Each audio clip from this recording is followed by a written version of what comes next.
Beyond Business, Season 2 with your boy Nick Freno. Here to share the stories that are true. From every walk of life, we're diving in deep. Unpacking dreams and laughter, it's a journey we'll keep. Guests from near and far with wisdom to unfold. Life paths and journeys, every tale worth gold. So kick back, relax, let's have some fun. Hey, thanks for joining me today on Beyond Business. I'm sitting down with someone who is, throughout the years that I've known him, he's had his hand in some fight promoting. He's been in maybe a little club promoting, owned a bar, drives trucks, got some gold gloves, owned a gym, clearly an entrepreneur, got his hand in a little bit of everything, done some great things for the community. Let's see what else we can find out about what this guy's been up to. Thanks for joining me today, Jordan Maxey. So, man, thanks for having me. For sure. Yeah, before we got on here, we were just telling a couple of good stories, but there's one that we were leading into that I was definitely not going to not let go on air. And this is one that I don't know if you know it, but you definitely know the person involved. It was... Is he not American? No, it was Jason Kirby. But what story did you just tell that made me... Oh, the bouncer. Oh, yeah. Yeah. So when we're I'll fast forward through the good part because he won't appreciate it. But fast forward, we're exiting a location briskly because Kirby stole some lap dances. And he decided he was not going to settle up with the young ladies working hard down there in West Palm Beach. So he decided to repose some dances. Yes. And so, meanwhile, me and my other friend that are enjoying ourselves with our company at the table, we get told it is time to go. And so we stand up. Meanwhile, the young man at the door was like, hey, man, lady said you owe some money, so it looks to me like you're going to pay some money. Yeah. And, we make our way that direction, and Kirby looks back and looks at him and says, hey, bud. I could picture him saying it right now, too. I think you got two fucking choices right now. The wise one would be to get the fuck out of the way. Yeah. And needless to say, he opened the door for us. And you guys went on about your way. Yeah, we went on about the business. It's always best when it ends that way, Yeah.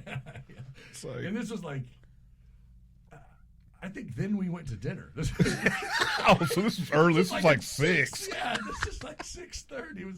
The sun was setting. Oh, it's man. Like, here we go. Yeah. It's like, man, the sun ain't even went down so yet. this was the only problem with that trip was,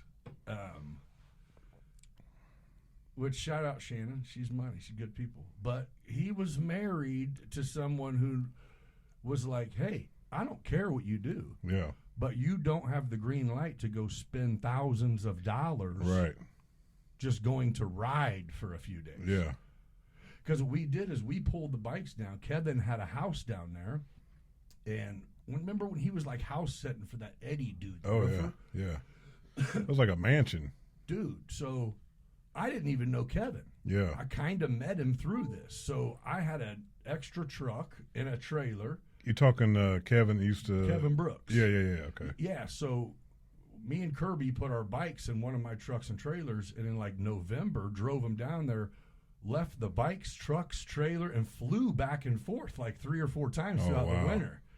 And we're like cruising past Trump's house and shit. No shit. Living in this fucking mansion. Oh, man. Dude, I'm saying it was... Who wants to come back to Decatur after all that? So it was kind of like, come back, handle a little business. Yeah. Catch a $90 flight. Didn't really have to spend any money. Yeah, because everything was down there. Yeah. I mean, but, it happens. It happens. It happens. But how it ended up going is, they liked us, man. Yeah. So I bet. It ended up being where, by the 3rd or 4th day there, it ends up being where, you were expected to spend a lot of money, and you had a night on the house, and It's lovely. It was fucking great. Yeah, Man, that sounds like a blast. You get invited to industry night, and I've seen your guys' pictures and shit, it's man. fucking There's great. people everywhere Yeah, it's fucking having a good sweet. time. Yeah, All the bikes lined up. We went to Miami. We sat there watching this concert. These broads were super bad, and then all of a sudden it's like, man, these are not ladies. Oh no! That no! Wonder why we hit 3 Cher songs in a row. I was like, I like Cher too, but man, we keep hitting them. Huh? Oh man! That is not. Okay. Well, you know the way they got these surgeries set I'm up saying, and stuff, bro, man. It's like can't tell. tell anymore. Yeah, I was like, hey, let's go. Let's keep it moving. Matter of fact, does this throttle go down any further? Yeah, no, we were off. Oh no! We were there. Oh no! I thought you guys had him on the back of the bike or something. No. What is that rub? Hey, baby, your clutches. Yeah. So you got something in that purse or yeah, something? What's going on, man? You're awful bony. Oh man! Could you imagine that? You just have when she gets whatever it was, whenever they get off of that bike, you just have to take it and run it straight into the ocean. Man, we're gonna act like none of this happened. Yeah. Yep. Oh shit. Anyway, okay. That was a twist. I wasn't expecting that story, but anyway. Yeah, that's a good way to start. Yeah, it's good.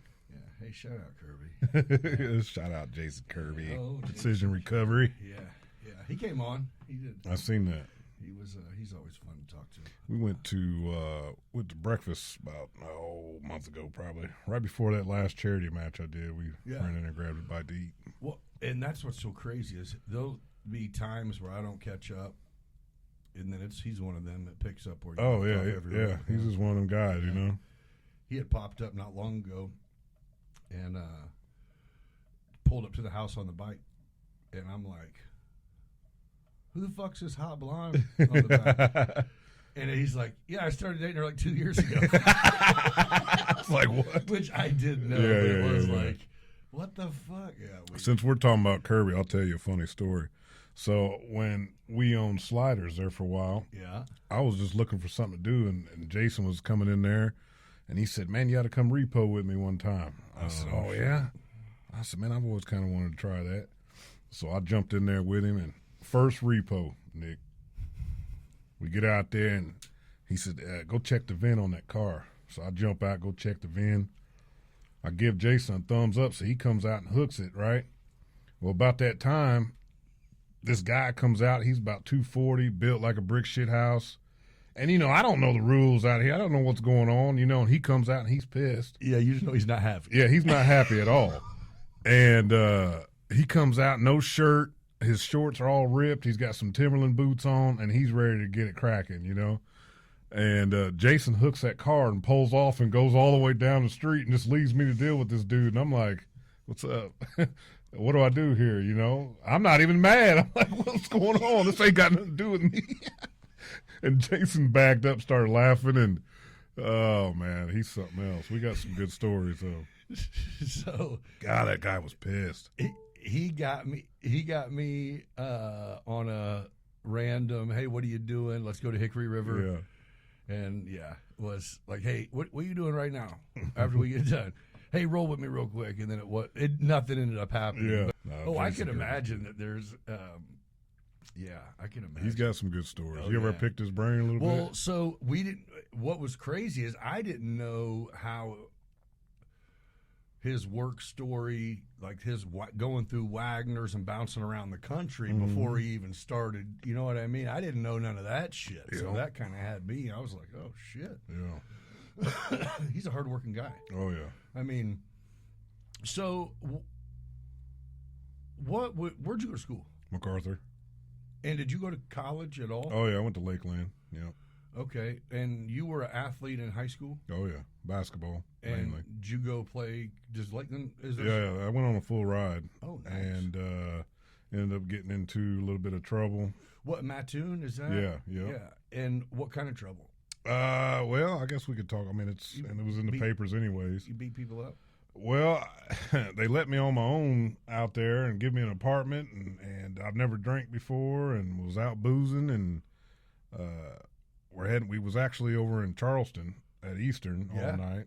Oh, they had like quarter draft night. Oh yeah, it was wild. I had the best time of my life over there. But we were coming back one night, and we stopped. There was a road ranger kind of in between Charleston and Mattoon on the highway. Yep. Now, you got to picture this. I'm in my little Buick. I had a little Buick car. And what this year? This is 04. Oh, okay. Summer of 04. And I got a little red Buick car, and I've got 2 other basketball players with me. Well, I don't know if you know anything about JUCO. Yeah. But I mean, the coach might be walking down Walmart and see a big guy that looks like he can play, and he'll say, "Hey, you want a scholarship? Come play ball for me." Right. I've got this dude in my back seat. We call him Diesel. He's like 6'11", right, about 380 pounds, huge dude, right? He balls with you guys. He did, yeah. I mean, he couldn't play for shit, but he was just massive. Yeah. Just get the ball. That's right. it. And then we had another guy. He was like 6'9". He was about 40 years old. He played ball at the team.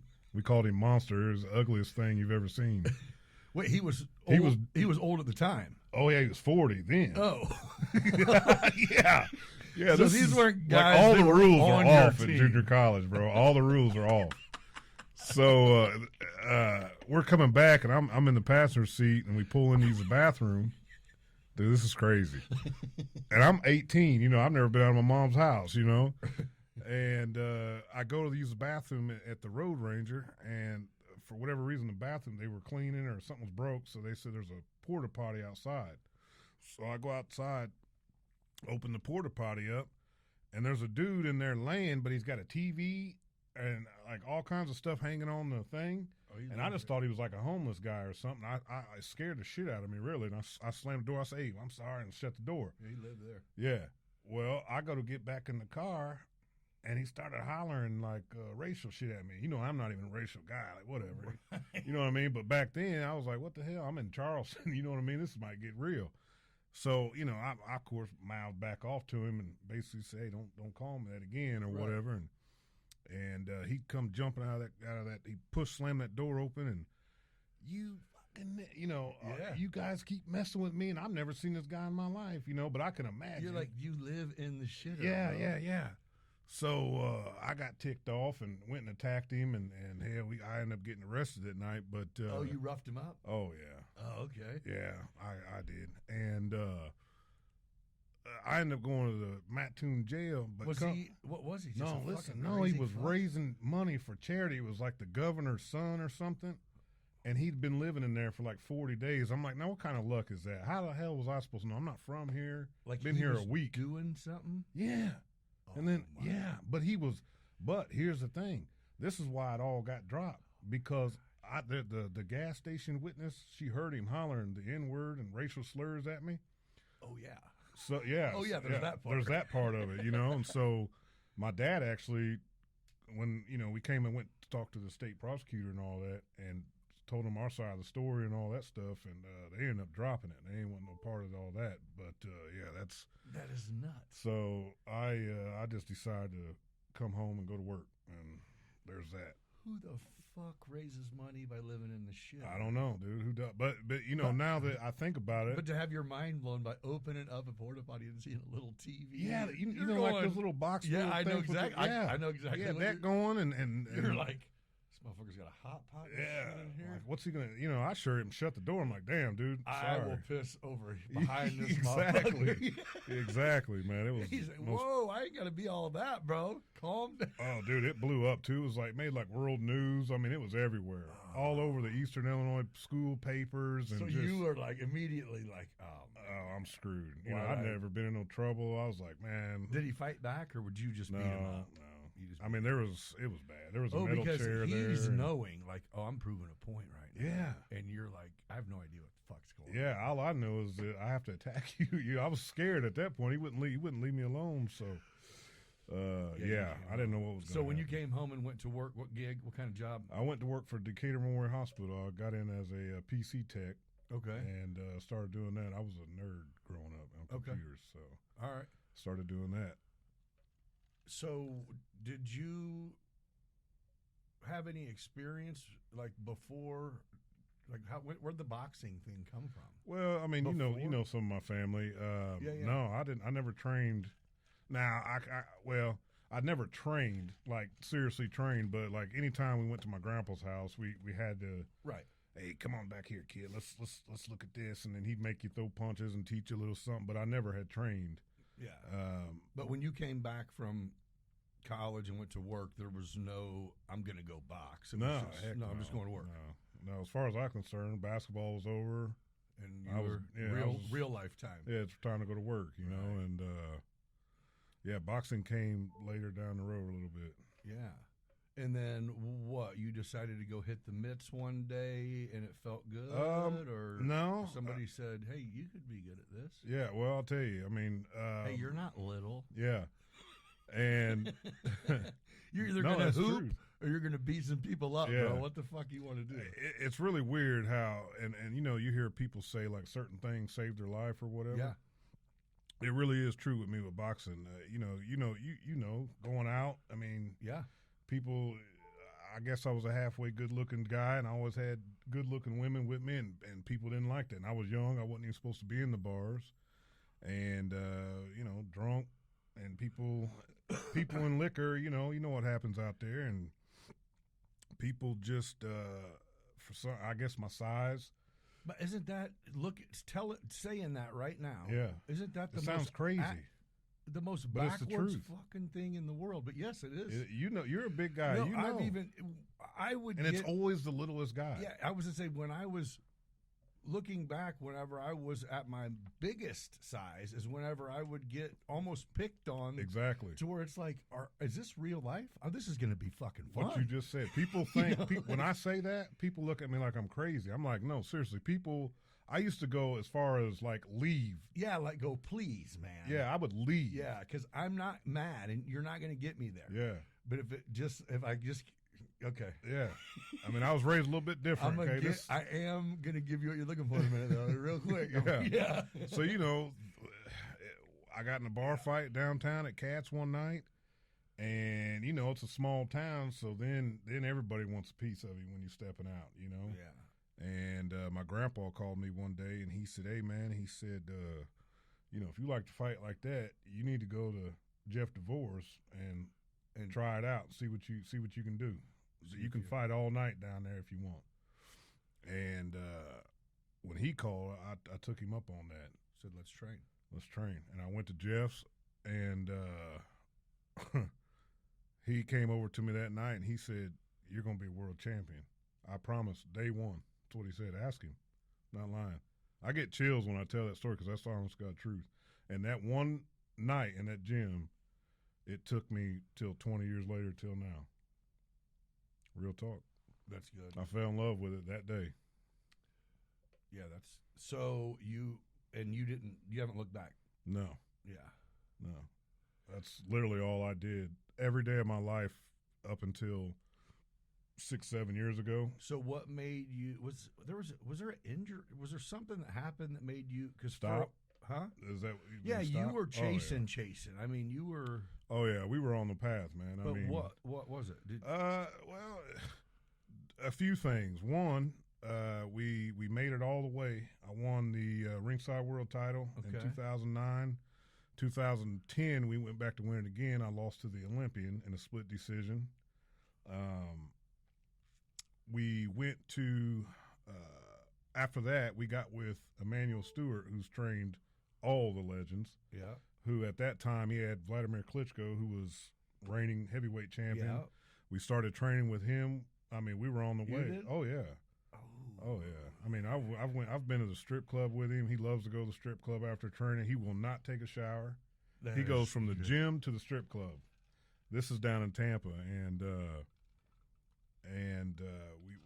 I was on the way, man. He loved me. We were already getting my visa to go over to the Klitschko camp.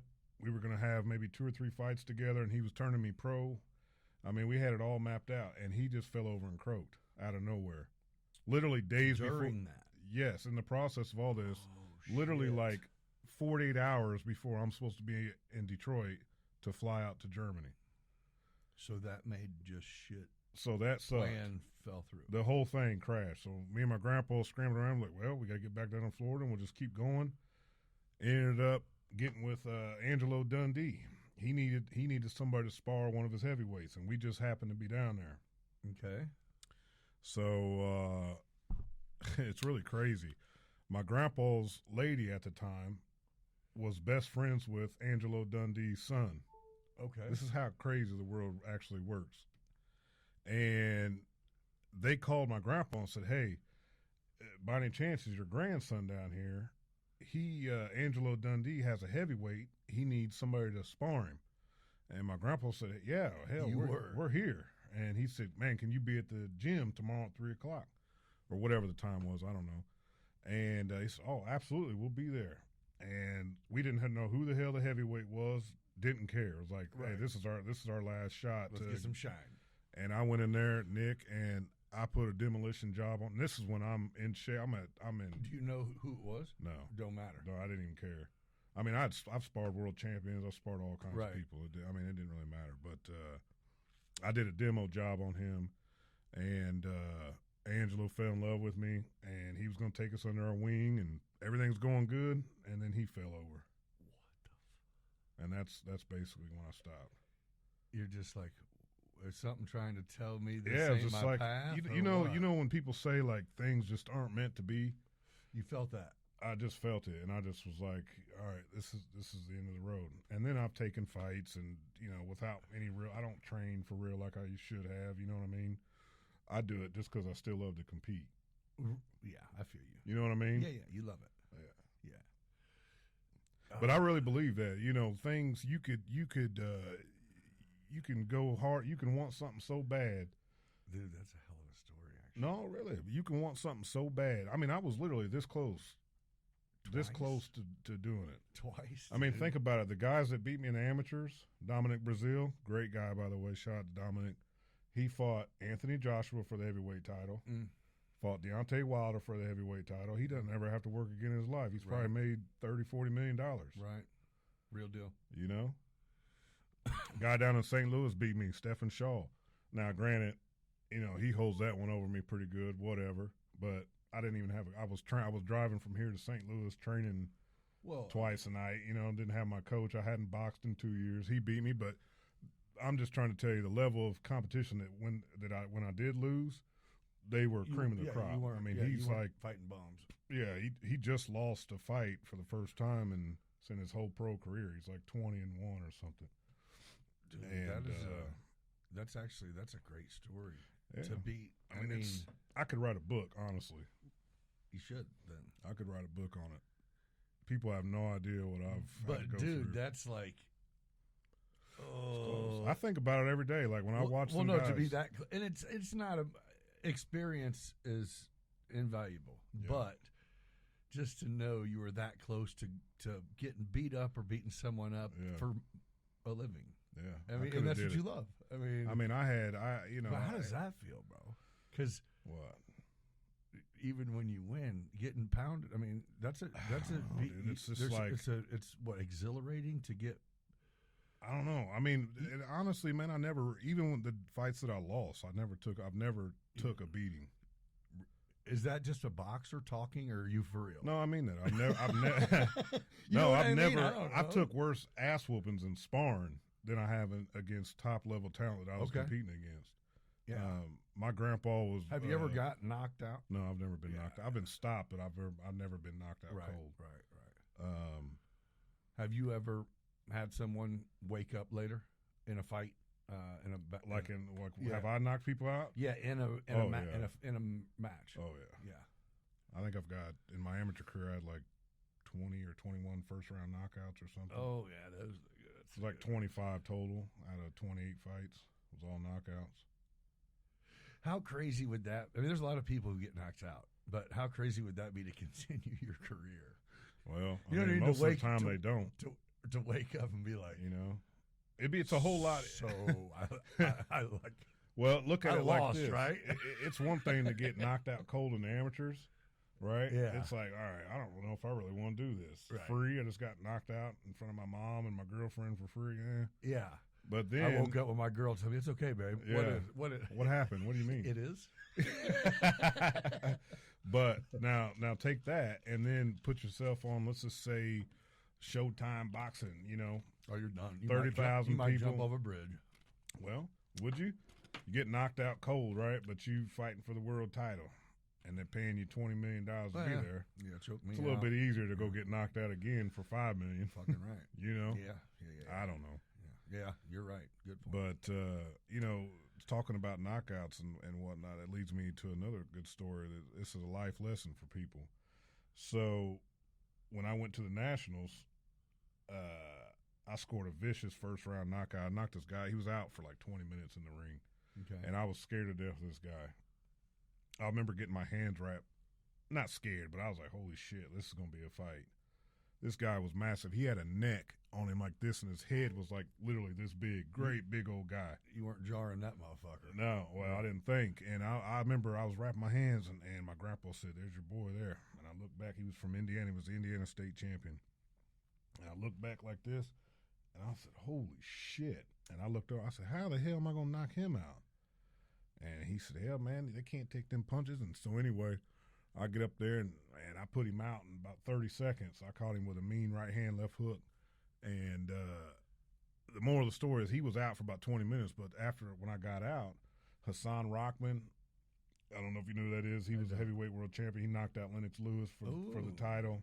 Buster Douglas, I know you know who that is. Yeah, of course. Man, them guys come over and grab me, and I mean, they were all over, man, who the hell are you? Where are you from? Blah, blah, blah, blah, blah. Really? Man, yeah, you better not hit me like that. And I mean, I had a whole crowd of people waiting to, it must have been a vicious knockout. I don't know. But, so me and Gramps, we go back to the room, and we're riding a high. I know your grandpa was, I was going to say, I yeah, know we're he riding was- a high, he man. was your biggest fan, bro. I mean, he was like, man, you're going to fucking do it. You're going to win this whole goddamn thing, man. You crazy motherfucker. You're going to win it. And we can't even sleep. And we got to fight the next day, Right. And we go back the next day, and I probably fought the worst fight I've ever fought. I lost to a guy he fights professionally now, and he does okay. He's fought a lot of big name guys. I literally could beat this guy Any other day. other day. I fought the absolute worst fight in my life against this guy. He didn't knock me out. He didn't even do anything. He beat me on points, but it was literally the worst fight of my life. And I don't know why that was. But the story, the point of the story is this that I want people to listen to. The night before, everybody is on a high. They're grabbing, taking pictures of me, 2 former world champs. The next night, I'm sitting there, I'm upset, and I'm sitting on this chair, and me and my grandpa's next to me. And we had like one of the last fights of the tournament that night. And the janitor come, and he's got one of them big push brooms. He got all the Gatorade bottles, the tape, the gauze, and all that wrapped up in that pusher. And he come over and hit it right against my boxing boot, and he said, you guys got to get out of here. The janitor coming threw dust all over my boots. And The only person who spoke to you after that event. yeah, you guys got to go. Hey, man, you either are the man or you ain't. That's it. Boxing's brutal, man. They love you when you win. If you ain't. But you ain't winning, you got to get out of the picture. On, man. It's over. So that's life, too, That's man. life. It's a lot It's of life. times, man. nobody cares. It's one side or the other. Yeah. Yeah. Yep. So that story will never leave me, man. I'll never forget that. It's train hard because every time you win, there's another fight coming. Every time. And then especially it's up to in those you world again. tournaments. Like And then it's up to you again. there is no going back and train for a week or two and then go take another one. So you decided you're done, and then the opportunity came for you to. I guess I don't know the story behind it. My assumption was you're a fighter, and you had the opportunity to open up a fighting gym, so you did so. Oh yeah, that's years down the line. Yeah. Oh. So we got in the bar business first. Okay. Yeah. I did know that. We got in the I bar did know business that. first. Yeah. I had 2 of them. Yep. And then I opened up the gym. That was a lifelong dream of mine. And the bar business was what? Just like it only made sense for something to make a moneymaker? Yeah. That's back And that when it people was. actually went out. Yeah. I don't go to bars anymore. I Me neither. don't know. I don't even know what goes on. I don't know. I think that I've had a couple people, and Woody has his hand in a lot of stuff. You know, and, I mean, he's taking over. and, He's like and giant. he even was like, man, it's just there's a lot of people, we had to socialize in person, and a lot of people, would we have done it differently?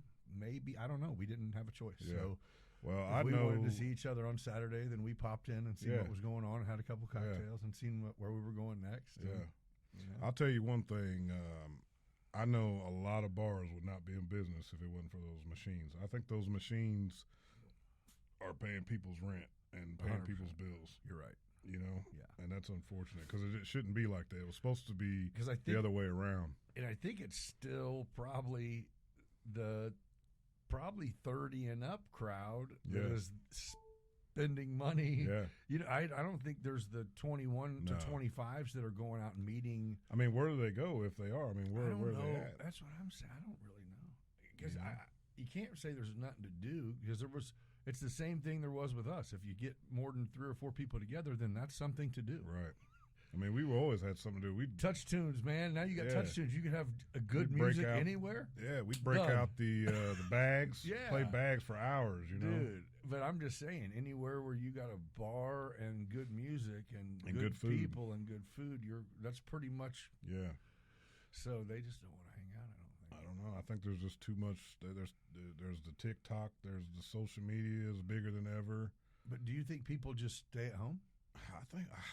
I think they just really don't go. I mean, at least in this area, I don't know. I don't know. Fucking pop some pills and chill. Yeah, I mean, I just don't know what they do anymore.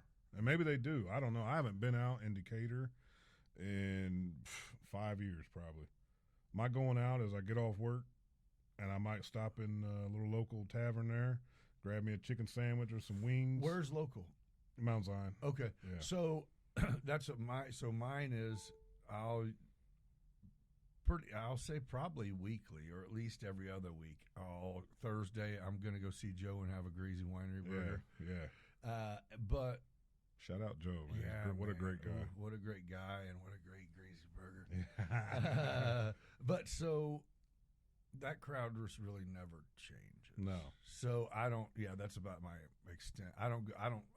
Again, if I was to say, let me go see what's going on Saturday night, I don't even know where I would choose. No. And the thing is, I mean, like Sliders is probably the only thing, but I don't.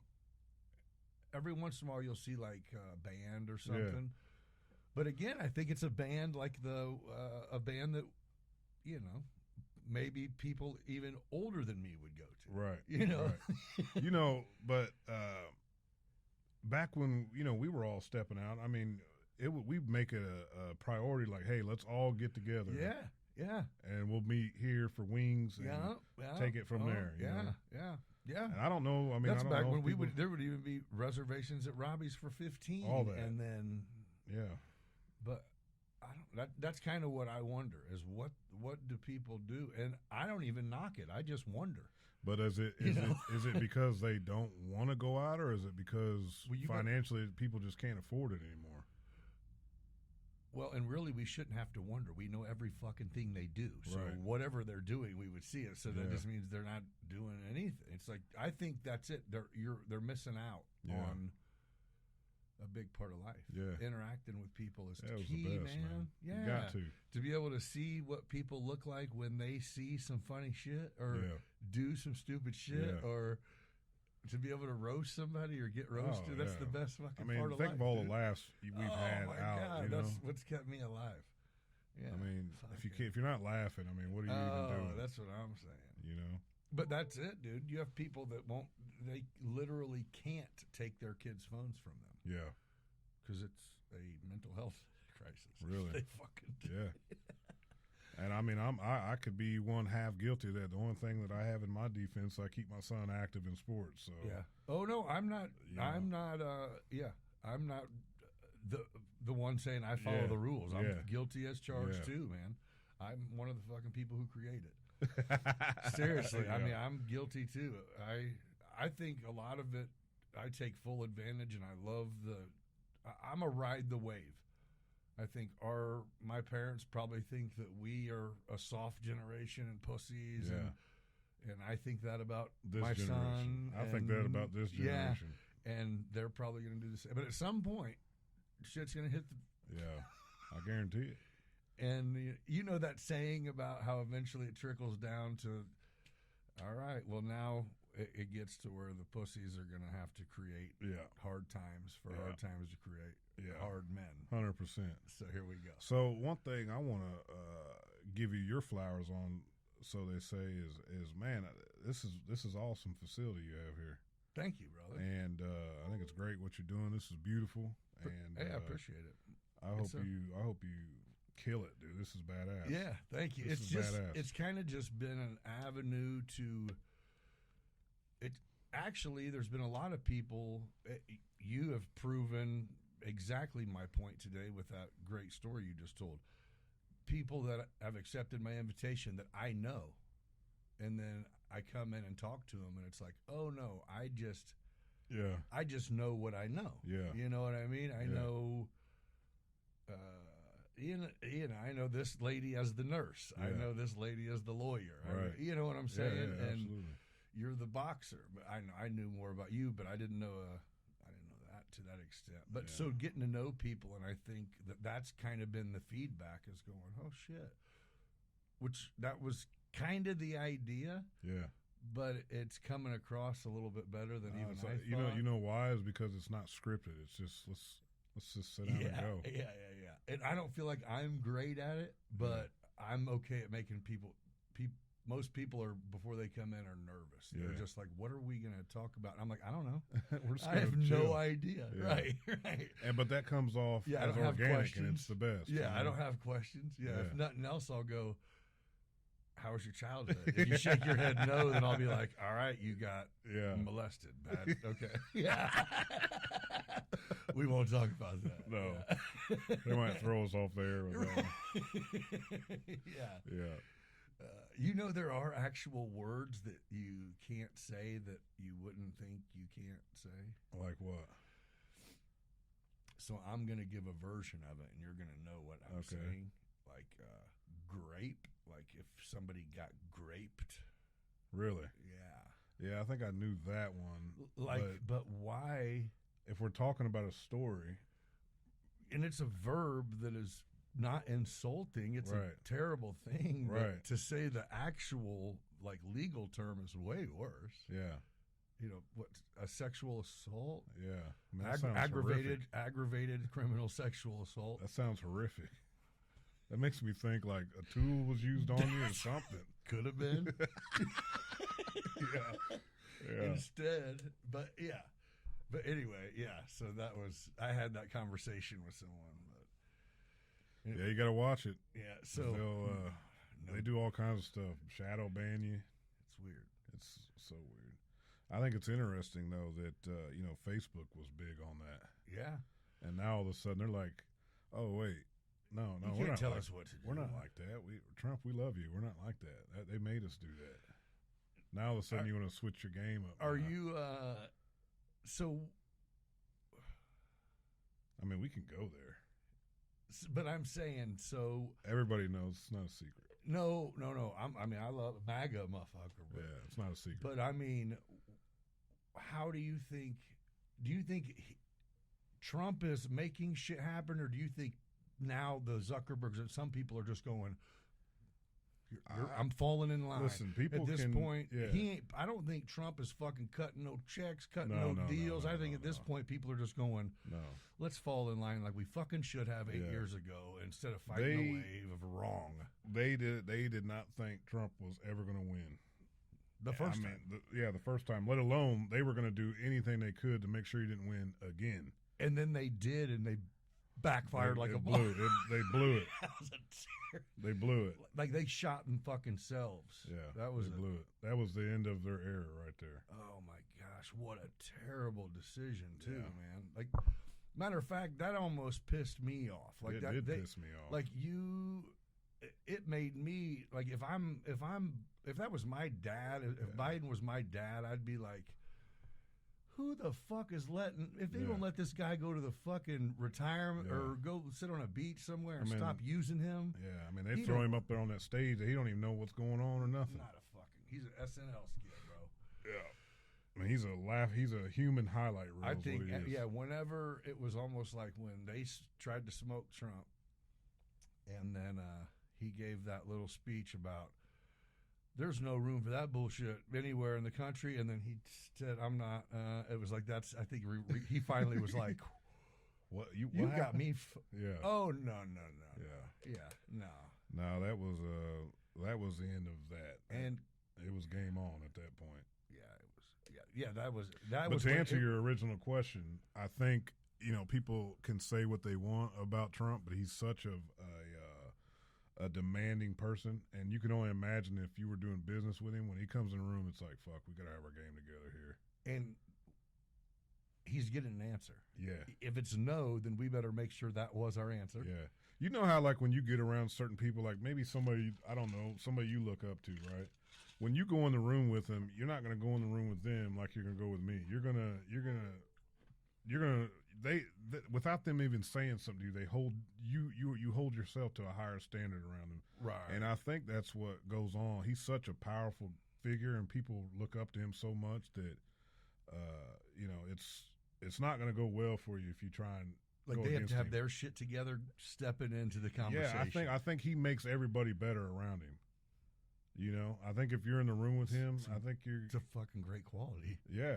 I mean, there's just some people that have that. You know? Yeah. And, I mean, if you just look at his record, I mean, and people bring up bankruptcy. Do you know how many millionaires have filed bankruptcy on Joe Blow LLC, some shit he was fucking with over here? It was like, fuck it, let it go. I don't care. He's doing nothing, focusing on him personally, currently. Yeah. You know what I mean? He's a winner, man. Yeah. And if you go against him, you're going to lose. You're going to lose. Dude, I don't think there is any publicity to do with. I think he thinks for real that he has a calling. Yeah, I believe it. Like I don't think he believed it the first time. No, me neither. I think after when he lost, he was like, okay, shit. Motherfuckers, I lost. I'm coming. Mm-hmm. Me too. Yeah, I think he's just a winner, man. And he already won. So the shit he's saying now is not for votes. Right. And he said probably some of the most powerful shit to where it is like, hey, my family is here. Yeah. Like, this is still, we need the country to survive. Yeah. It's not, we aren't a world fucking power.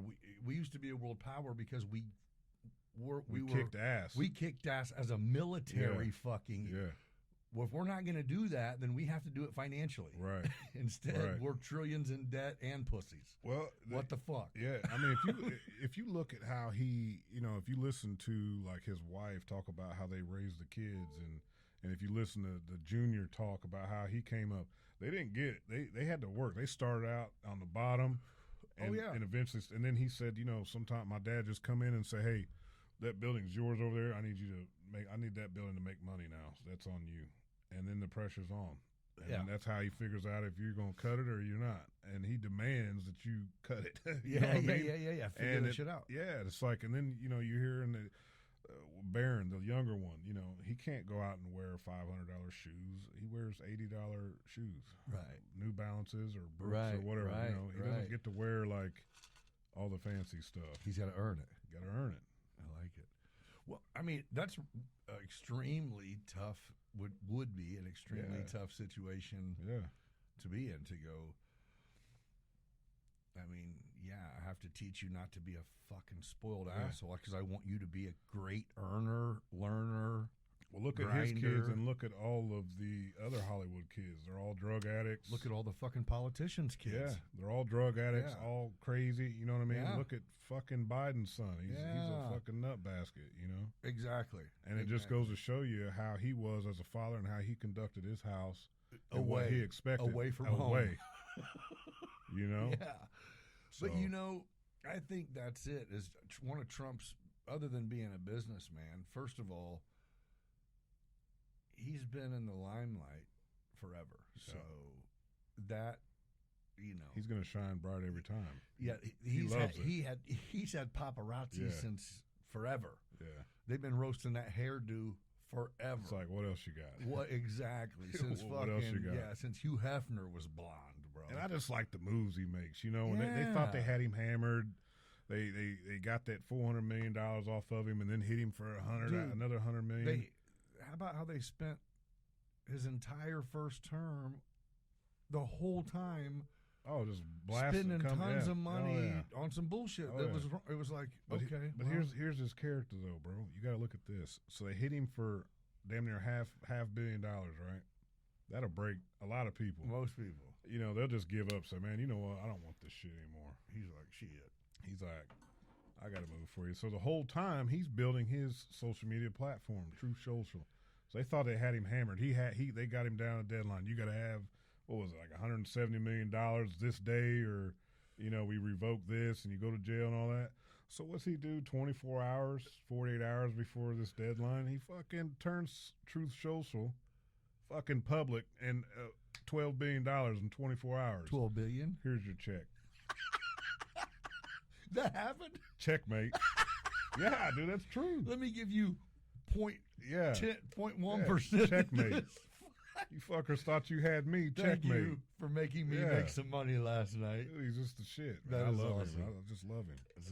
I don't always agree with everything he says or how he says it, because he's a guy. You know what I mean? He says dumb shit all the time. Here's the deal. You would think if you have that position, then there should be at least a couple guys that you sit down with and go, hey, I'm going to go talk to some people. Yeah. Here's what I was thinking about saying. Yeah. And they should go, probably shouldn't say that. maybe you should say it like this. Yeah. Right? And he ain't having it, though. He's going to do it his he goes, way. I don't even know what to tell you guys I'm going to say because I was going to decide. Yeah, as I'm saying. Here in a minute. I was going to read the room. Yeah. I mean, I think with what he's doing now and everything, I think, everybody's jumping the gun on everything. I think we'll see. I think America's going to see a big difference in the next 12 months. I think it's going to be a different world. I think people are going to start winning. I think small businesses are going to start growing. I think, even the people that are working your McDonald's, your Walmart, your stuff like that. I think pressure is going to start easing off of people. People are going to have a little bit of money again here soon. You know what I think is this Trump thing is going to do is it's going to make the next few I think our whole candidacy is going to shift because he has brought in a new way to be. Yeah. You can actually be in Jack Vance, JD Vance. JD Vance. Yeah. You fuck with him? I love him. I'm just saying, he already's got me. He went on Joe Rogan and on Theo, and I'm like a normal dude. Normal dude. That's it. I don't know shit politically about him, but just for that reason, I'm like, yep. He seems like if someone said something that made sense to him, he'd be like, oh, well then you just changed my mind if it makes sense. Explain to me how we have 3 genders again. I don't understand. Exactly. That doesn't make any sense to me. That's him. I know 2 genders, and that's the way I'm going to roll. And that's what Trump said immediately is, hey, so here's what we're going to do at the airports. We're going to go back to what happens if you die on an airplane. Yeah. There's only 2, right? Yeah. I mean, so we have to go with 2 because if you burn up in this airplane, there's only 2 to choose from. So this is what we're going with. I love it, man. I mean, let's just get back to regular shit the way that we all came up. Like, let's cut the shit. Dude. Nobody cares what you do in your private life. I don't give a shit. That's it. But don't put that on me. Don't put that on my son. Don't put it in his books about all this crap. I don't want to hear it, That's your life. That's it. I said, who the fuck makes you judge people? Yeah. Never in any conversation ever in life has anyone said, What are you though, bro? Like what? Yeah. Or what? Can't even think of a fucking example. I don't know, man. That's how crazy it is. But you know what I mean. To where it's like that's entirely too fucking personal to make you go, hey, you need to recognize me as this. And I'm like, I don't even want us to be close enough for you don't even need to recognize me as anything. Yeah. You know what I mean? Yeah. Your elder or you're a sir, I guess. Nothing. Just have a seat, man. You want a beer? Sit the fuck down. Shut up. Chill. Is that what you could do? Yeah, just sit down and chill and be normal, all right? Be cool. You know, have a yeah. If conversation. you feel like that, you have to. Everyone has to be in a recognize, then just don't recognize me. Yeah. I'll tell you what. You and your buddies, you guys play that game. You recognize each other. Yeah, I don't need it. Yeah, it's not that. I mean, it is. I think it's bad that if you're pushing it, it's one thing. If you really, if you're like being taught that, then. Well, that's that's the problem that they were pushing. That's what they were pushing, and that's America wasn't ready for all that crap yet, and that's mainly why they lost. All that stuff that they're pushing. That's too much, bro. It's like what are we doing here? We're paying out the ass for everything, and now you're throwing this on us too. Like I'm not rocking with this. Like come on, no. It's like give me a break. No, it just don't make sense. No, and. Oh, there's that whole gender thing. That's a whole thing. Yeah, and it's like, and they've blown it up over the years, and it's such a small percentage of the population. Yeah. And it's like, yeah. What are we doing here? Yeah. I don't know. Sure. I just want common sense. They said, I've been in wrestling now for 5 years. My son loves it. It's his favorite sport. And they get it. Dude, these girls and these, not all of them, but every time you go, girls are fucking competitors. Let me tell you, bro, those girls out there, I don't care if they're 5, 10, these girls are vicious, man. They are straight competitive, dude. Right? I get it, dude. And there's nothing that makes me happier is when I see these little girls ball up these boys, and then the boy walks off crying. Dude, it's so cool. You know what I mean? The girls riding high. And hell yeah. Could you imagine being 5, 6, 7 years old, show up to a wrestling tournament, out comes this little girl, hair in a ponytail. But she schools your ass. And she fucking dogs you. So at first you're like, I guess I probably got to go easy. Then you're like, motherfucker. Yeah. And then she actually, dude, it doesn't matter what you do. Yeah. They don't play. Tyson had one against a girl a couple weeks ago. And it was like, bro. Dude, I mean, and don't Tyson's be a pretty good wrestler. Don't be a damn gentleman, son. And I mean, dude, she was dirty. She was headbutting. I mean, rough, scratching him. She didn't give a shit. Like, you didn't have to teach him nothing. She learned the hard way. He went for a takedown right as the whistle blown, right? And he let her go. Well, in her mind, she's like, "You just tried to take me down after whistle." She ran up and shoved him like. And he's like, "I spared you." He's like, "Oh, really? I spared you. You want to play that game?" Okay. So, but no, they are, man. They're vicious, man. It's fun to watch them. I'm going to pause for a minute to take a piss. Yeah, go ahead. All right, we're back. We're back. So what do you truck drive now? Oh, yeah. Is that what's the deal? So what? You got your CDL? Have you always had it, or was No. that something you just? No.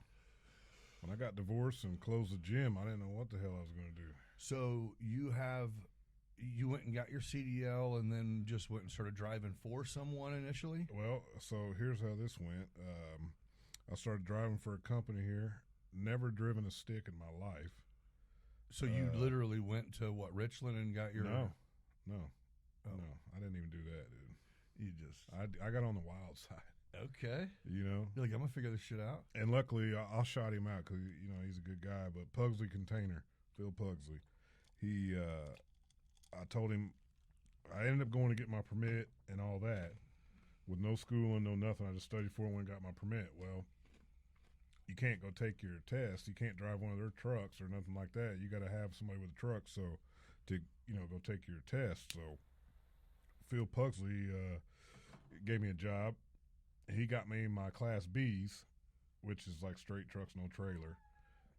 Worked there for a little while, and then my brother Eric got me a job at Area Disposal. About 6 months later, they got me my Class A's. Excuse me. They got me my Class A's, and my entrepreneur brain's spinning. I'm looking around. I'm like, I'm not cool with $800 a week here. There's a lot of money in this. Right. So not too long after that, I went and got my own truck and knew nothing about hauling grain. Wait, what kind of, my own semi and trailer. Yeah. I just jumped out there, dude. No idea what I was doing. Never hauled grain in my life. Semi truck. Yeah. And trailer. Fuck. You currently have it? No, I was in business for 5 years. I sold it in May, and I'm working for somebody now. So you were like, all right, now I'm just starting my own business today. Yeah. Did I did real well the first 2.5 years. Did you know what to do? Or did you have to learn what to do? No. Like you said. I had no idea what I was doing. Because how'd you learn? Did you I was learn working, from asking or Googling or both? When I was working, I was not hauling grain. I was doing dumpsters and taking salt up to Iowa and bringing it back and dumping it. I was not hauling grain. My brother Eric bought a truck about 6 months before I did, and he started hauling grain. And that's basically how I got going. I just said screw it and just made kind the of jump. followed suit. Yeah, and then I went off and was doing my own thing away from what he was doing. That was my first mistake. Oh, really? Yeah, trucking is it's a grimy world. Really? Yeah, it's a grimy world. It really is. Why?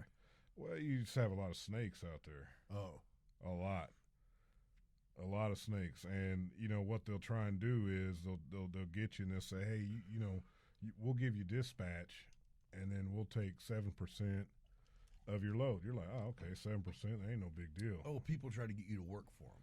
Contract you out. Yeah. You know, they'll let you run their load, some of their contracted loads. Right. And they'll just take 7% instead of putting their own truck on it, you know, burning up fuel and all that. All right, cool, 7%, no big deal, right? But what I had to learn was, and I learned about 6 months later, what they do is they'll take your 7%, and then when you have no idea how this grain world works or who to even talk to or what the prices really are, they'll send you and say, oh, yeah, we'll run this down to Sauget. We'll do this, we'll do that. This is what the load pays. So, for example, I'm not going to name these people, but I was taking beans or corn down to Sauget, which is right outside of St. Louis, like a mile. Yeah. And they were giving me 23 cents a bushel. There's a few nice gentlemen's clubs in Sauget. Yeah, there is. Actually, that factory right there is where I was taking the corn and the beans. So let's say we'll give you 23 cents a bushel. And you're like, oh, shit, what is that? That's about $2.30 a load. And then I would bring lime back, and that was $3-something a load. And you're like, shit, that's cool. I'll do that. But then you start meeting people and like, hey, man, what run you doing? I see you coming back. I said, I'm doing this. Well, what's that paying? And I told him, I said, man, that don't sound right, man. I said, is that right? And a buddy of mine gets on the phone with me, and he's like, hey, man, I didn't want to say nothing on that CB, but you're getting fucked. And I said, what do you mean? I said, these people are cool, man. They keep me busy. He said, no, dude, you're getting fucked. That load pays 46 cents a bushel. So basically what they were doing was cutting my rate in half. They were making the same money I was making, but I was the one doing the work and burning the fuel and all that. And they were taking the extra 7%.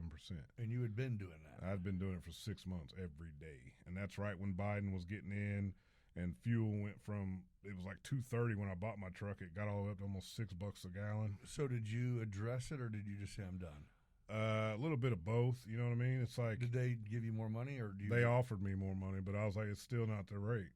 I'm done. Oh. And then I went with Dalton City. Okay. And that's a great place to run Heritage Grain, Dalton City. Shout out to Stacy, Dale, all them guys and girls out there. That's the crew that I ran with for a few years. Okay. But no, trucking's great. You get in with the right people and get your experience down. So what made you decide to sell? Just said, you know what, let me just work for somebody for... Dude, the last year it was just miserable. I mean, year and a half, 2 years. I mean, prices had got so bad on parts. For example, you buy a brake drum. Maintenance. Yeah. You buy brake drums.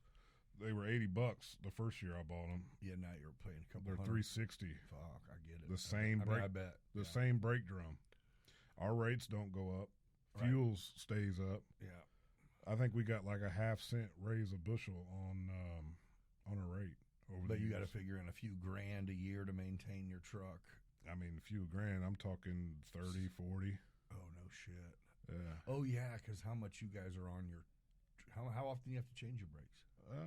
It depends on locally. We change them a lot because we're always on the brake. Yeah. You know, so you figure brake jobs. You got drums. It's $10,000 a year easy, and tires. Oh yeah. You know, fuel's 40,000. Yeah, everything's on a you. year. Everything's on you. Everything. Yeah. If that truck's not moving, You're you losing just lost, money, you just whatever lost. it costs to keep it moving is on you. Exactly. Yeah. So And it just got, the last year was just terrible. It was just a bad year for me. Right. And ended up meeting a farmer who, his name's Kevin Dawson. He actually owns a gin mill. Great guy. And he brought me on with his farming crew for harvest. Okay. And I almost pulled out of it to where I was like, okay, I'm back. You know what I mean? Get some breathing room.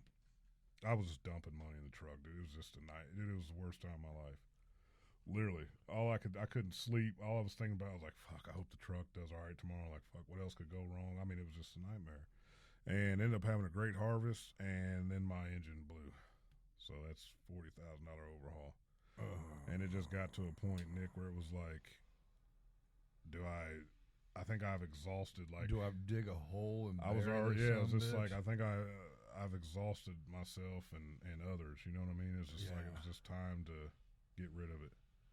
Is that what you did? That's what I did. And started working for Hutchins, and what a great dude. Really? Yeah. So I'm normally not a person that does well working for other people. I've always been doing something on my own. I've always been in business for myself. Or something to say if you have someone good to work for, there's something to say for that. No, he is. He's awesome, man. And I've been with him since May. And you drive? Yeah, every day.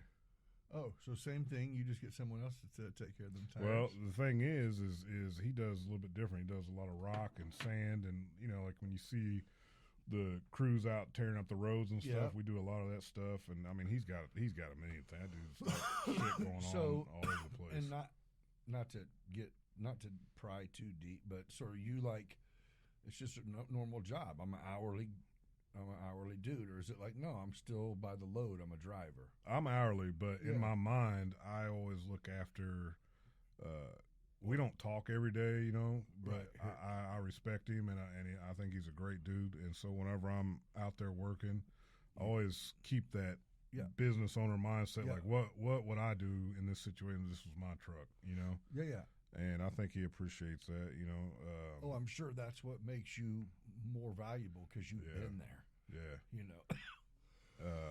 But you know, like right now, most of what we do is we're in the off season for what this company does, and you know, Greg's basically taking an ass kicking right now because he's got me and two other guys hauling grain just to keep us busy. Right. You know, he's going into it knowing he's going to lose money, but it's right around the corner. Yeah, he wants to look after his guys, and you know that's commendable. You know, so yeah, 'tis the season for a few trades for that. Yeah. It's right around the corner, though. Oh, man. yeah. Spring will be here, and it'll be. Yeah, we'll be back banging again. Yeah. And, you know, who knows? You know, I've been thinking about getting another truck and going a different way outside of grain because there's a lot of money out there. You know. Yeah. So. But it just comes down to it, dude. I love being at home with my kid. You know what I mean? You know what I think you should do, man? What? Is get this would take probably like an investor, right? Yeah. But same idea. But get get a good, maybe a pretty good sized building with a couple bays, and maybe a couple trucks, and like start an actual logistics spot. Yeah. See, but that goes back to not knowing what the fuck you're doing. That's a dog eat dog world out there, dude. Yeah, but there's so much room because less and less people fucking go places. Yeah. There is room. Yeah. You know what I mean? It would. I feel like that's one of them things that you could get in a little bit, and before you know it, it'd be like, hey, where can we find a fucking 20,000 acres to put up a fucking metal building? You know what I'm saying? I think it'd be one of them. I'm at the stage of my life, Nick, where if I what's the worst case scenarios? You file bankruptcy on $20 million that the bank believed would make you $10 billion. Right. I don't know, man. I mean, I hate losing, dude. You know, and I feel like, you know, and if people that's listening to this ever been in business that something didn't go right how you thought it was going to go, and it leaves a bad taste in your mouth, dude. But you know, that's and part I'm just of like, it. I want to do it again. That's part of it. I know what I did wrong. If I just fucking you know right, what I mean? yeah. And I fight that every day, though, you know. So we'll see what happens. But here's it. This is the key, though. If whatever you were doing, it was, or whoever out there, if what you're doing, it just is like, this is the route I chose.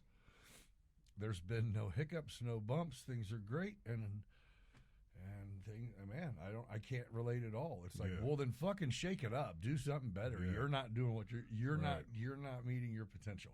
Yeah. You know what I mean? It is like you have to have those car rides where you're going, what the fuck is wrong with me? What am I doing? Like, how, you know, I was this close to being rich, and now I'm fucking broke. Or I've been there so many times, and it's just like, one of these times it's gonna fucking stick. I just know it, you know. And I just feel like sometimes you just gotta fucking, maybe life ain't done teaching you a couple lessons to prepare you to get to that next level. I believe this, that there are people who are, and not to get, I don't know, okay, but there's like certain people who are like chosen ones, right? I don't know exactly what for, but chosen for, you know, to do, you know, if it's wealth, then when you have a wealth and a spotlight, that you will do good things with it, you know, or give back or build or whatever the fuck I'm trying to say. And it's like,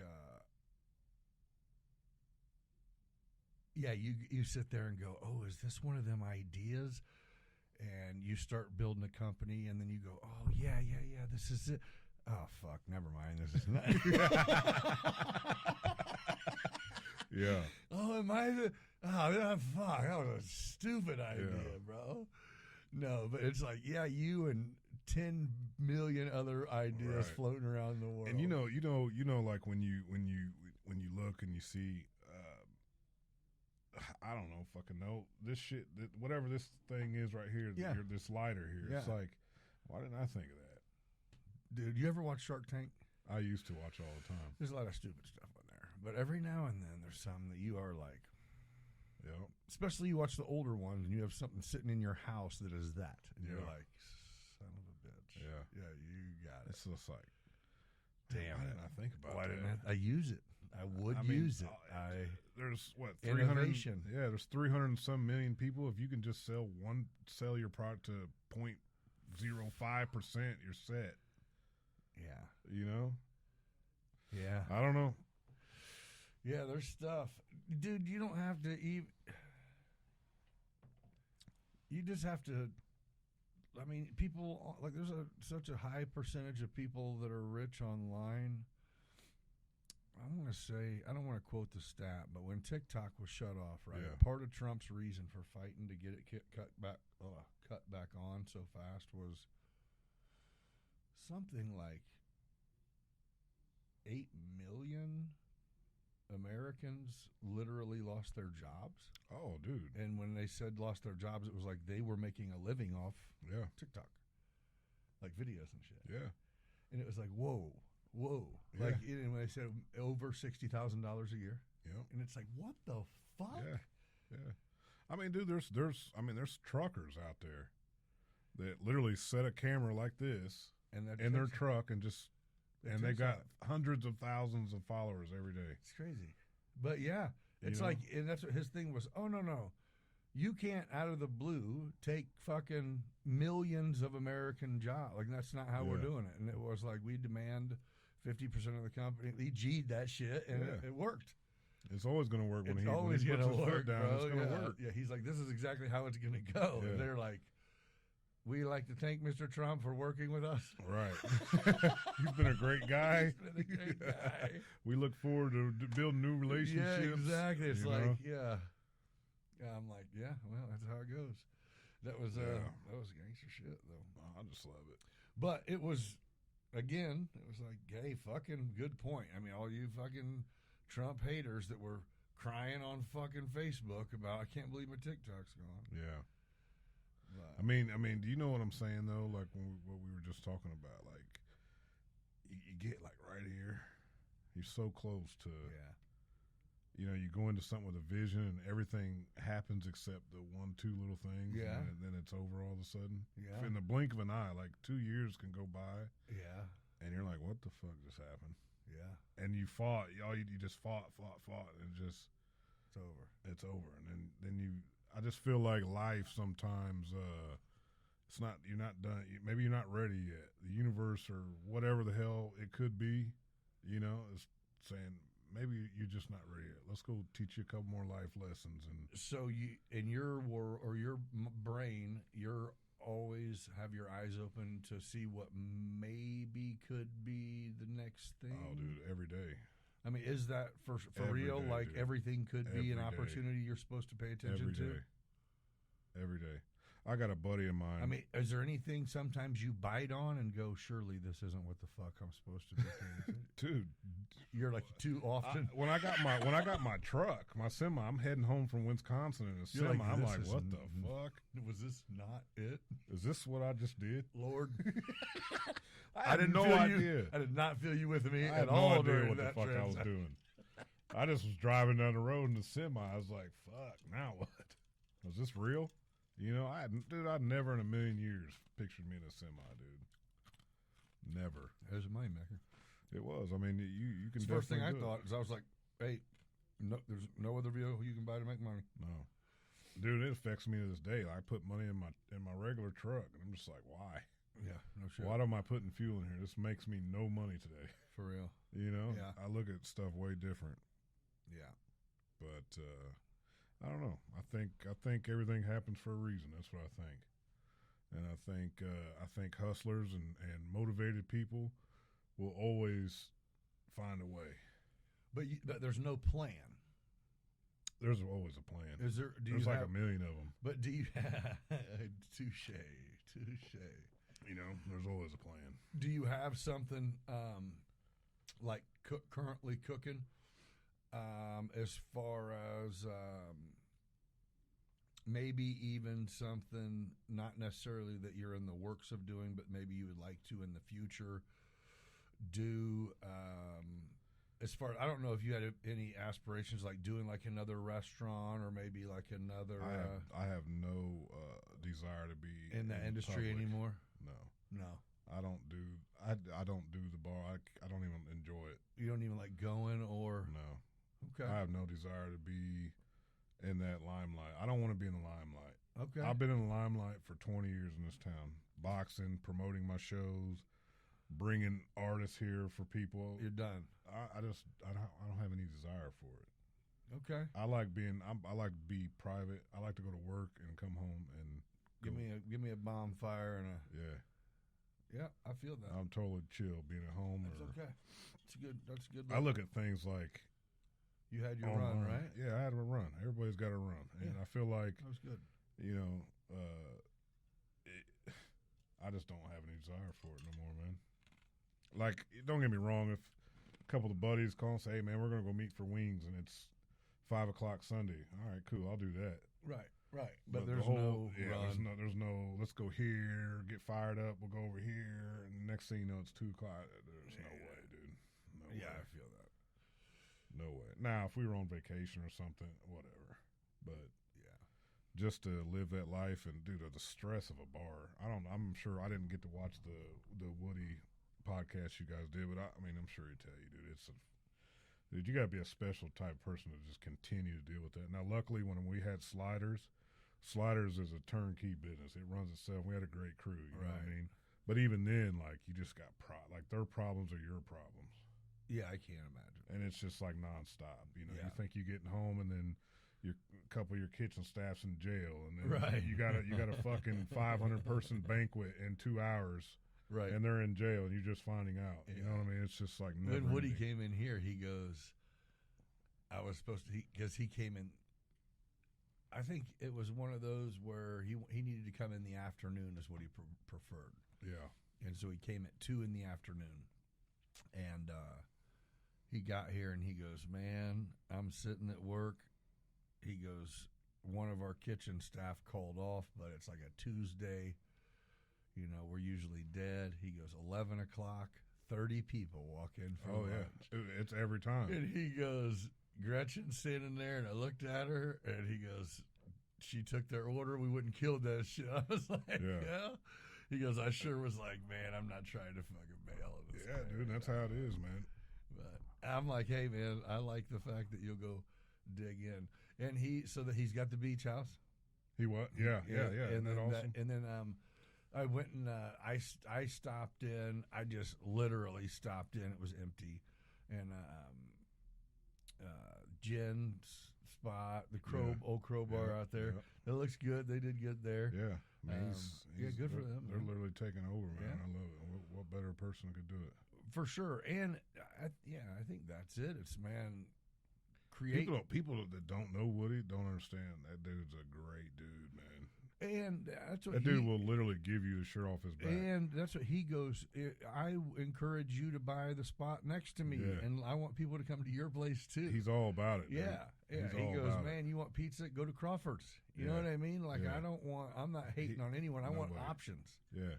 Well, I think that's what he was saying is he goes, we will go to Springfield and walk around and get to different places.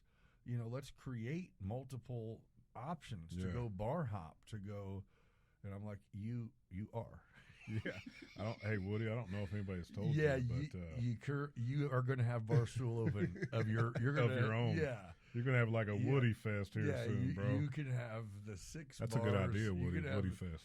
Yeah, exactly. You could do like for St. Patty's Day, you could like do a 6-bar crawl that ends at Woody's. Yeah. And you could do a little band outside. You should do that, Woody Fest. I like it. I like that. Man, you got a little room outside at Woody's to do a little band. Man, you remember back in the day when they used to have that big stage out in the parking lot? Hell yeah, I do. They had a beer tent or a beer trailer. All of it, dude. That was fun. Heck yeah. That's back when Woody was cool, man. When you could get him to have a beer with you. Yeah, that's back before Jen was in charge. That's when you'd catch Woody about. Jen might be cooler, actually. I don't really know. She is. She's cool as shit too. That's back when Woody would. You'd catch Woody. He'd have no shirt on. That was before the beard, man. Yeah. He's got a mullet or something now. Yeah. Before the beard, and when he used to wear shoes, he was fucking cool. Hey, me and Woody was in Vegas one time, and I mean, we came back to I don't remember what casino we was at, Mirage or something maybe one time, and I mean we had a great night all night, and we stopped he was playing craps and I was playing blackjack, and I don't know, he was probably 50 feet from me. He don't care what the temperature is. He's going to have his thongs on, his flip-flops on, And all of a sudden, I'm sitting here and a fucking sandal or something hits me in my back. And Woody's done won a hand or something, and he's celebrating. And how he celebrated, he took his sandal and threw it at me in the casino and hits me right in my back. And he's like, I got, he's getting all excited. Up. Yeah. Oh, man, he's fun. He's funny. Yeah, Woody's great, dude. Yeah. But smart dude too, man. Oh yeah. I got him to go there for a minute. He started breaking it down. Whenever I think that's what we were talking about is why I think the only thing that he lost out of COVID was that BC Wings. Brent took a stab at. My mom was running that for him. Yeah, and she loved it being there. Then how the price of wings went fucking crazy. Dude. I think when he broke that shit down, and I'm like. People don't understand, bro. And I don't either.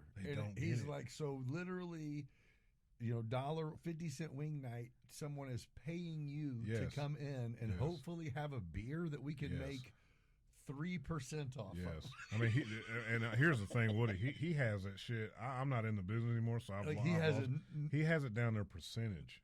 Woody's got that shit down to a science, man. Yeah. What about? Are you into the AI stuff? Oh yeah. See, I think that's the next wave, and it's like, man, where do you get in at with that? Where do you get in? Like, what kind of software can you get developed that fucking? What kind of software would your company like? What is it, Aerial Elite, right? Yeah, and so I already utilize I feel like what I do have. What my clients request, I already have been using AI software for 2 years. Really? Yeah. So what I do is I take a bunch of images put them into a program that uses AI to generate a digital twin. So I go take a bunch of pictures of a cell phone tower from all angles. It pops up like fucking Luke Skywalker style in front of some people as if it was in front of them. Yeah. Sprint bought T-Mobile. Every tower that they have, they bought them all sight unseen. Well, I got 115 of those towers.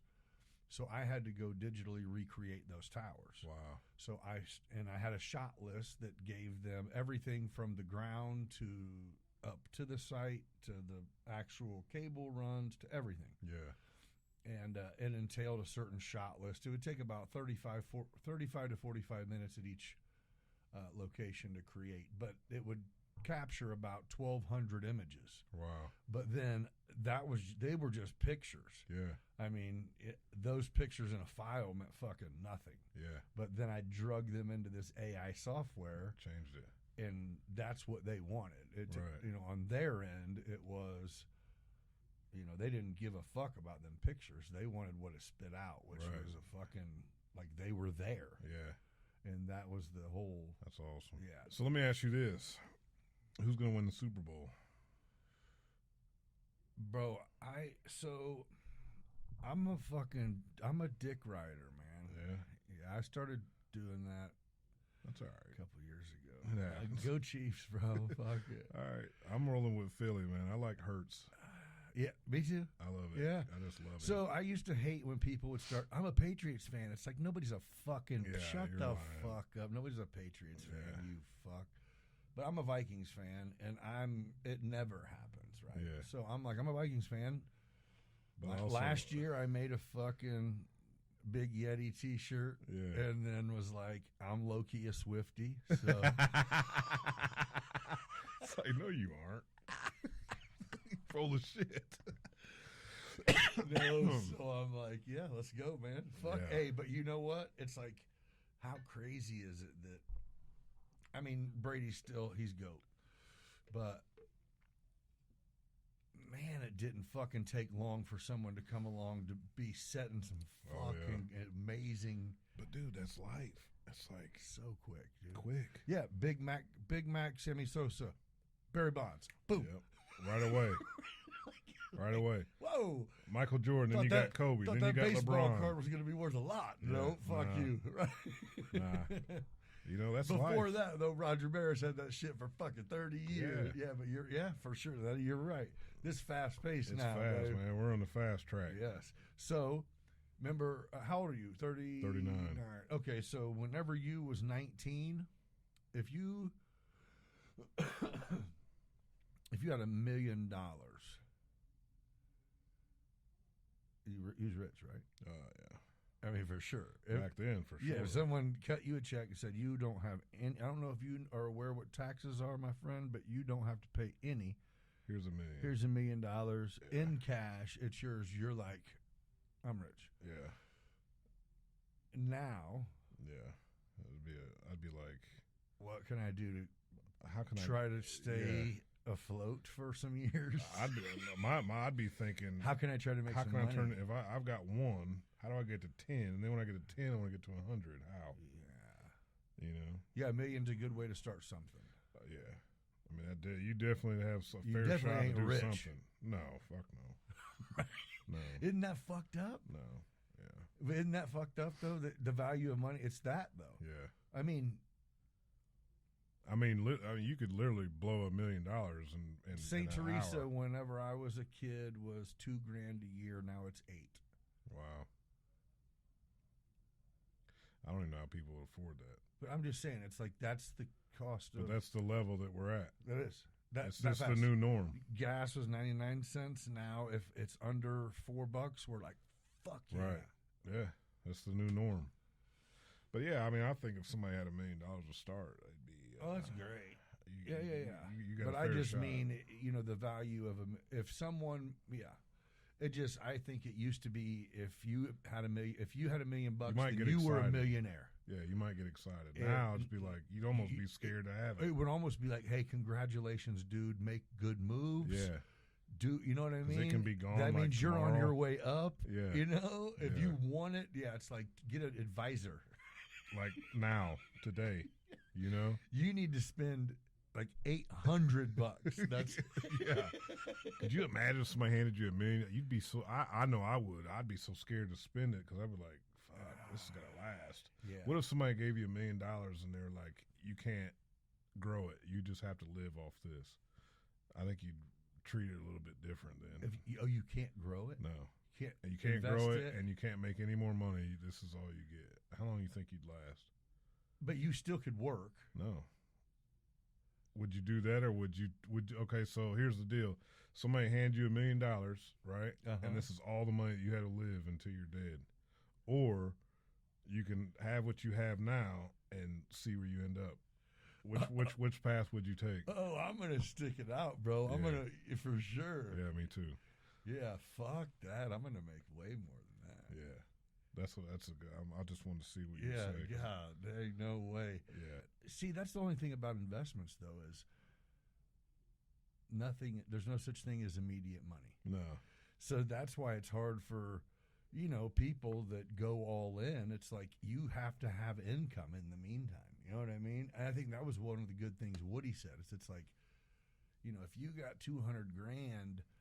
Don't buy something that costs $200,000. Buy something that costs $50,000 because you're going to need to live and staff and remodel and build and live. You know what I mean? And then Are you into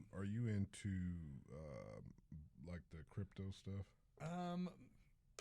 Kind of minimally. I don't really know what I'm doing, but I threw some money in there and it grew a little bit. Yeah. Nothing major. I put like $1,000 in, spread around a couple years ago, and I think I got like 3,800 in there. Yeah. Which it's mainly in Ethereum and XRP, Bitcoin, Doge. I got a little Bitcoin. I had a little Bitcoin. I got in late. And just was like, why not? And still made a little money off of it. Yeah. I think you still, I was gonna say you still can probably make Yeah. money.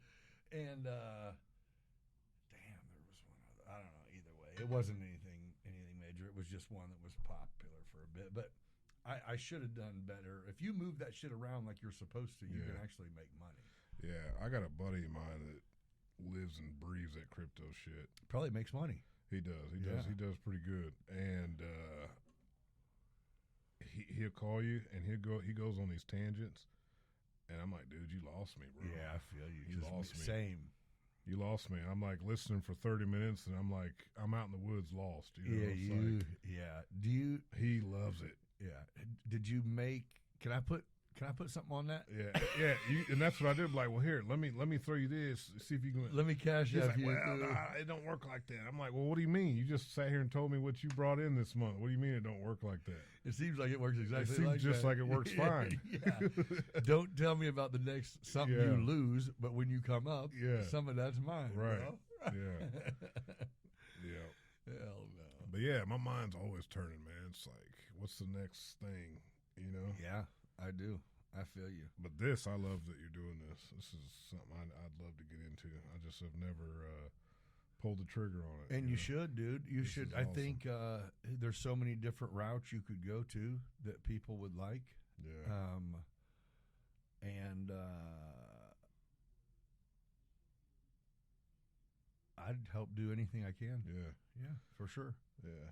This is very motivating right here. Yeah, cool. I even have. I mean, like I said, all the equipment I've upgraded. The original stuff is still good. So what I did is I have it now to where I got a couple more chairs, so I can get 4 people in here if I need be. Right. But yeah, and I have the stuff where I can go do it mobile.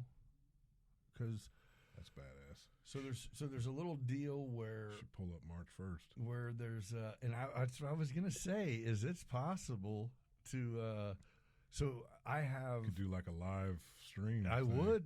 So here's the deal. Do you know Taylor Dietz? Yeah, he owns the Taylor Made and lawn care stuff. And then he also owns that family home and patio, the hot tub place. Okay, I don't know him personally, but I know of him. Yeah. He hit me up and he wants to do this like small business like kind of literally an entrepreneur's live podcast where people can throw topics out, and we'll have local business owners and entrepreneurs like come sit with us and have people, and we kick around ideas. You probably would be a great person to come sit with us, like at place, back of a bar somewhere, at a pizza joint, at a cigar shop, and we'll just take questions from people live. Cool would that be? And we'll all have our headphones and mics. Yeah. And I have a mobile spot, and you know what I'm saying? And he fed me the idea, and I was like, let's do it, bro. That's a great idea. So, I love it. So Taylor, that's a great idea. Yeah. And I think that's it, is he goes,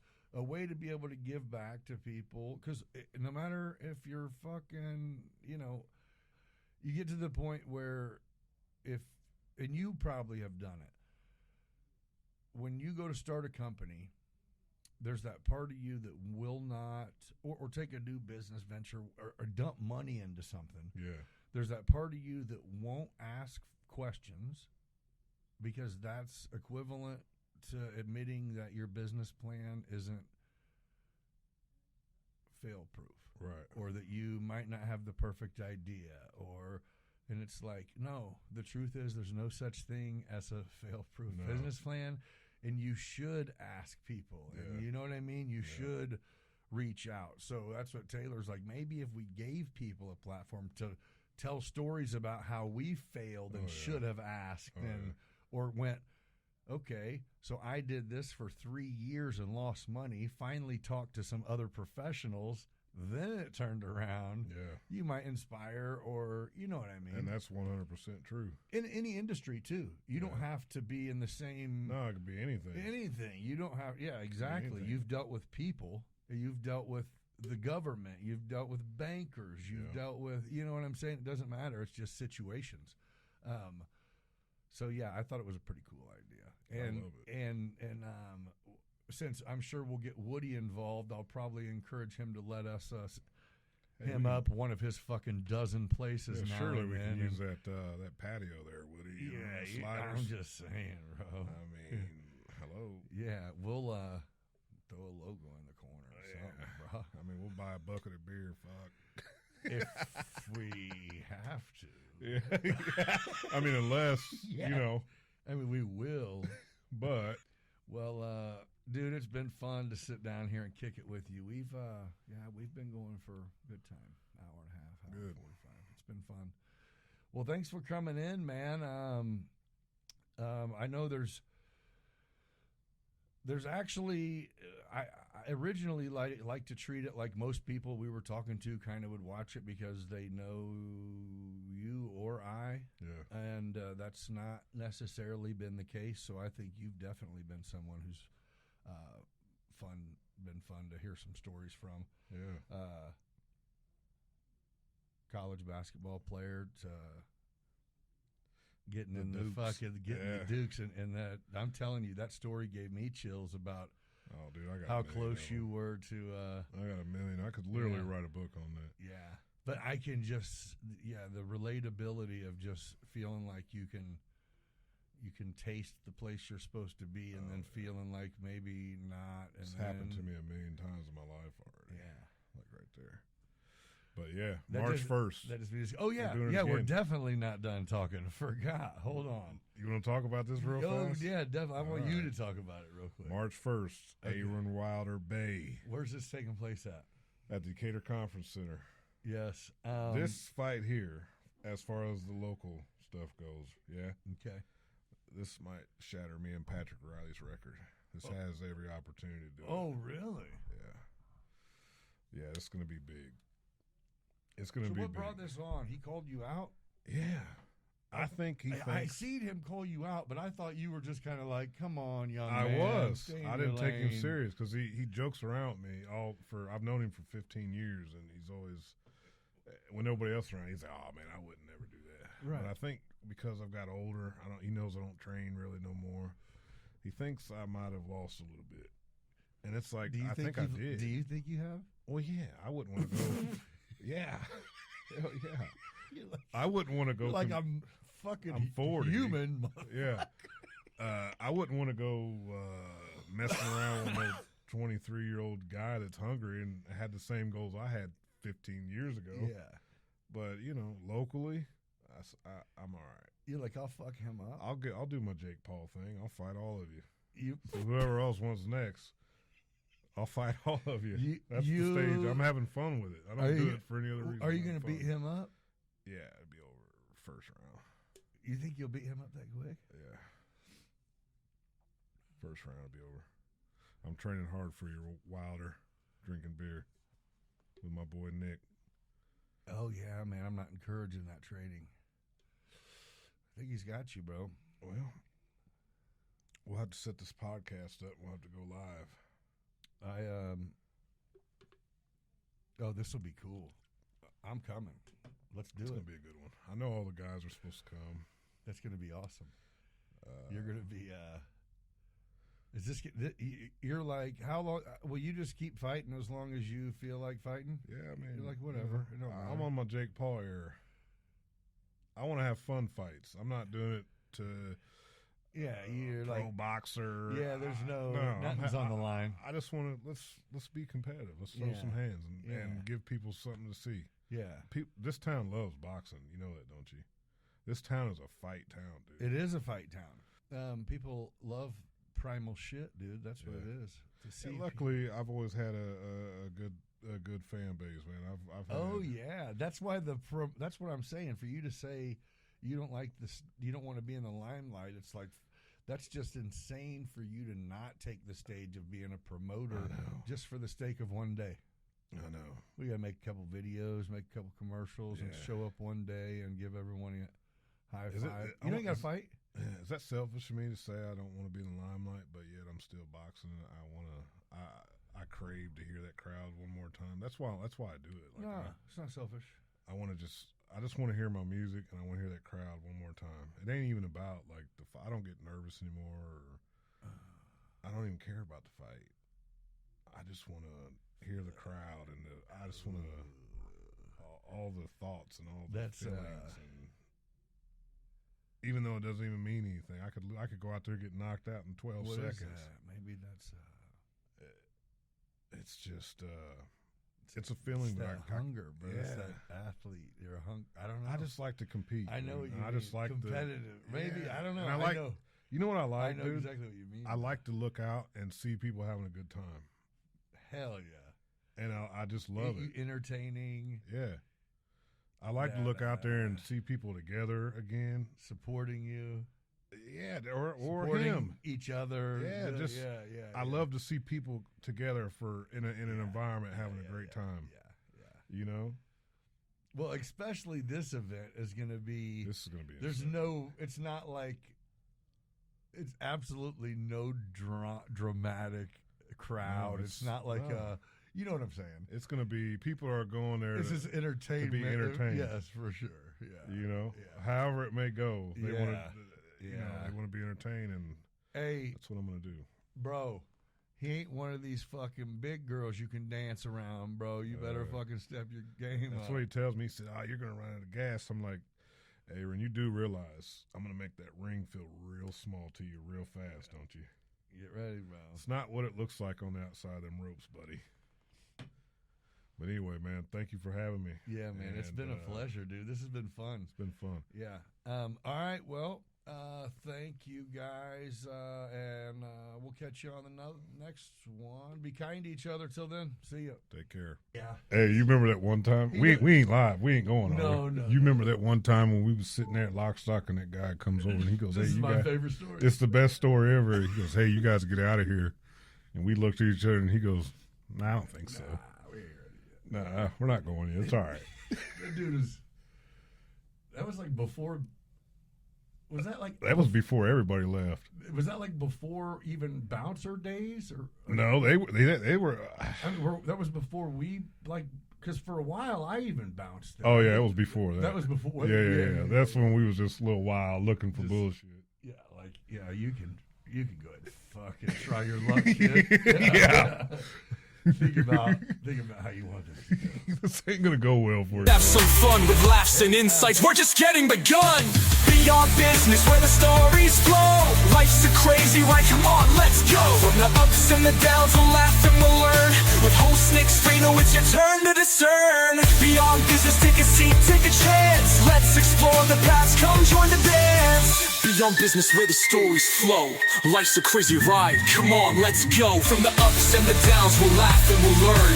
With host Nick Freno, it's your turn to discern. Beyond Business, take a seat, take a chance. Let's explore the past, come join the dance. Join the dance.